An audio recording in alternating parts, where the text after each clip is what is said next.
আচ্ছা, আমরা কিছু কিছু পুরুষ আছে যে আমাদের বিয়ে কইরা আইন নাই, মানে বিয়ার পরে মনে হয় কি আমরা কাজের বুয়া। কেন? তার মা আগে কিন্তু রান্না বাড়া করছে, তার বোনে থালা বাটি ধুইছে, সব কথা কাজ করছে।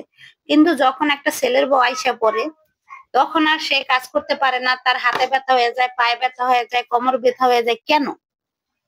সবাই যদি মিলেমিশে আমরা কাজটা করি তাহলে কাজটা সহজ হয় না? যেমন ননদও কিন্তু কাজ করছে। দেবরে দেখা যায় একটা ছেলে দেবর থাকে, যে দেবরও কিন্তু নিজের প্যান্ট শার্ট ধুইছে। নন্দও নিজের কাপড় চোপড় ধুইছে, শাশুড়ি নিজেরটা ধুইছে, শাশুড়িরটা ধুইছে, শ্বশুরেরটা ধুইছে। তারপরে আপনার হাজবেন্ড মানে ওই ছেলের বড় যে ছেলের বউ আনছে তারও তো ধুইছে। এখন সব যদি ছেলের বউ করে, শাশুড়িও বইয়া থাকে, দেওরও বয়ে থাকে, ননদও বয়ে থাকে, তারা যদি আমরা যদি সবাই একটু ভাগে ভাগে কাজ করি, যেমন কেউ যদি কোটাকাটি কইরা দেয়, একজনের রান্না বসাইলো, কেউ একজন ঘরটা ঝাড়ু দিয়ে দিল, আর একজনের ঘরটা মুছলো, সবাই যদি মিলেমিশে কাজ করে তাহলে কিন্তু ঝগড়া হয় না। কিন্তু দিন শেষে দেখা যায় কি যে আমরা ছেলের বউকে বুয়ার মানে বুয়ার মতো, কাজের লোকের মতো বিহেভ করি। কেন? কাজের বুয়ার মতো যেরকম শাসন করে, এইটা এইটা হয় না, ওইটা হয় না, হয় না। শুনেন, একটা মেয়ে একটা পরিবেশ থেকে আরেকটা পরিবেশ আসছে, সেই পরিবেশটার সাথে মানায় নিতে একটু কষ্ট হইতেই পারে, ঠিক না?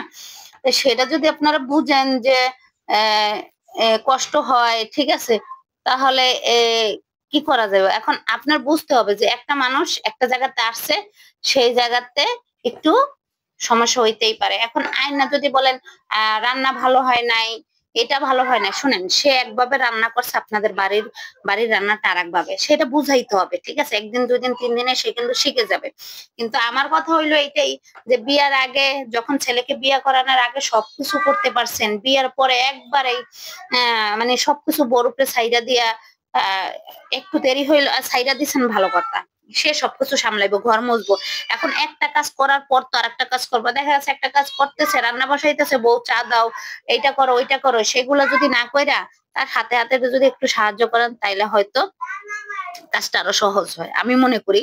তো এই জন্যই বলতেছি, সবাইকেই বলি, হ্যাঁ, যে বউ, ছেলে বিয়া করাইয়েই একটা কাজের বউ আনেন না, তার সাথে ভালো ব্যবহার করবেন, সেও আপনাদের সাথে ভালো ব্যবহার করবে।